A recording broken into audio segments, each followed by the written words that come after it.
Soyons très clairs dès le départ. La décision de Donald Trump ne passe pas inaperçue. Parce qu'à première vue, refuser un cessez-le-feu de 45 jours, ça peut sembler incompréhensible. Qui refuserait une pause dans un conflit? Surtout une pause courte, limitée dans le temps, censée ouvrir une fenêtre de dialogue. Mais justement, c'est là que tout se joue. Dans les discussions diplomatiques, un cessez-le-feu, ce n'est jamais juste arrêter de se battre. C'est une manœuvre stratégique. Ça permet de réorganiser les forces, de soigner les blessés, de repositionner les troupes et parfois de préparer la suite. Et c'est exactement ce que Trump refuse. Dans sa lecture des choses, ce cessez-le-feu de 45 jours n'est pas une solution. C'est un piège.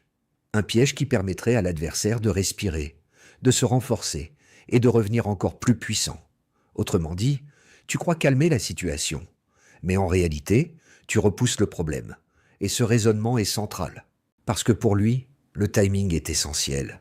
Si tu arrêtes trop tôt, tu casses la dynamique, tu perds l'avantage, tu laisses le rapport de force s'équilibrer. Et dans un conflit, l'équilibre, ce n'est pas la paix. C'est souvent le chaos qui se prolonge. Ce qu'il rejette, au fond, c'est l'idée même de pause. Parce qu'une pause, dans sa vision, c'est une illusion. Ça donne l'impression que la situation s'améliore alors que le problème reste entier. Trump ne regarde pas un cessez-le-feu comme un diplomate classique. Il le regarde comme un négociateur. Et pour lui, une négociation se gagne en position de force, pas quand tu mets tout sur pause. Donc quand il refuse ces 45 jours, ce n'est pas un simple non. C'est un message. Je ne veux pas ralentir. Je ne veux pas donner davantage. Je veux garder le contrôle du rythme. Et c'est ça qui choque autant.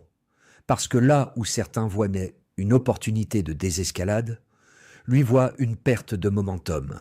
Résultat, une décision qui surprend, qui divise et qui change immédiatement la dynamique.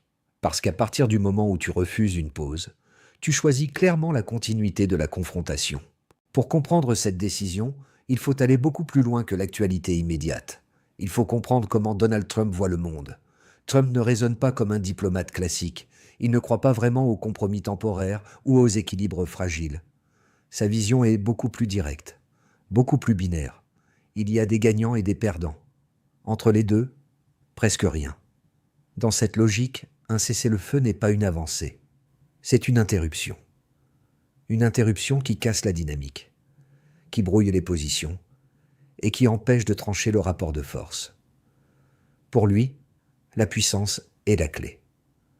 Celui qui impose le rythme domine.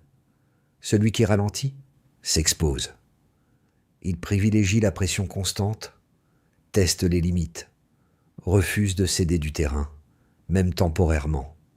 Et c'est là que sa position devient radicale. Parce qu'il ne voit pas le compromis comme une solution, mais comme un risque. Chaque concession envoie un signal de faiblesse, un signal exploitable. Donc refuser ces 45 jours, ce n'est pas juste tactique, c'est une posture. Je ne négocie pas sous pression. Je ne ralentis pas pour arranger l'autre. Je garde l'avantage. Cette approche est cohérente avec son style, mais elle est aussi très clivante. Car en face, certains défendent une logique opposée, celle du dialogue, de la pause, du compromis. Mais pour Trump, le vrai danger n'est pas de continuer. Le vrai danger, c'est de s'arrêter au mauvais moment. Dans son monde, ralentir, c'est déjà perdre du terrain. Maintenant, il faut regarder les conséquences réelles. Le refus de Donald Trump n'est pas théorique. Il produit des effets immédiats. Première conséquence, la tension ne redescend pas. Sans cesser le feu, il n'y a pas de respiration. Le climat reste sous pression. Chaque camp reste en alerte. Et le moindre incident peut dégénérer. Deuxième conséquence, les négociations deviennent plus difficiles. Un cessez-le-feu envoie un signal d'ouverture. Son refus envoie le message inverse. Ce n'est pas le moment de discuter. Le rapport de force continue. Troisième conséquence, la pression internationale augmente. Sans pause, les médiateurs ont moins de marge de manœuvre. Ils ne peuvent ni s'imposer, ni structurer le dialogue. Quatrième conséquence, le risque d'escalade augmente. Plus d'action, plus de réaction, plus d'erreurs possibles. Et dans un contexte tendu, une simple erreur peut déclencher une crise majeure. Cinquième conséquence, l'incertitude explose. Sans cadre, sans durée, sans objectif clair, Tout devient imprévisible. Et dans les relations internationales, l'imprévisibilité est souvent le plus grand danger. Cette décision maintient une pression constante. Pas de pause, pas de relâchement. Une stratégie qui peut sembler efficace, mais qui rend la situation beaucoup plus instable. Il faut maintenant regarder au-delà du conflit, parce que la position de Donald Trump est aussi politique. Trump ne parle pas seulement aux dirigeants, il parle à ses électeurs. Et son électorat attend de la force, de la clarté et aucune hésitation.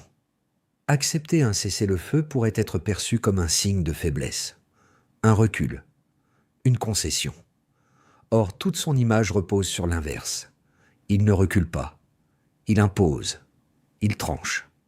Donc ce refus est aussi un message politique. Je ne change pas, je reste ferme. Dans un contexte électoral, chaque décision devient un signal, et la perception compte autant que la réalité. Refuser une pause, c'est projeter une image d'autorité. Mais cette stratégie a un revers, elle polarise. Certains applaudissent, d'autres dénoncent. Le débat devient plus tendu, plus divisé. C'est une stratégie de clivage assumée, et dans un monde saturé d'informations, les positions tranchées dominent. Trump le sait. Ce refus, c'est aussi une manière de reprendre le contrôle du récit.